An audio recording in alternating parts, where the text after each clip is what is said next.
سلام برابر. میدانم بد شده ولی اگه خوشم رو لایک حساب کنید.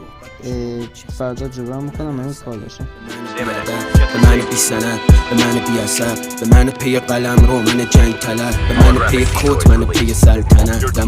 جلو شما بامیستم عقب، شما بر بزنم سر من دیگه سر به بهار گلاش نمیزنم. تو که دارم یه گل سر ازتون خوی بهشت رو میدم تو نفسم حبس خودم خوابیدم ابد. به صداتون داره گوش من عادت. نمیدونم این خوبه یا که بد، که حرفاتون میره تو کته قامت. میفهمن حال منو فقط این جایی سر داخل حضورتون میکنه حواسم و پر میترسونه منو حتی دیدن ساعت. با اجازتون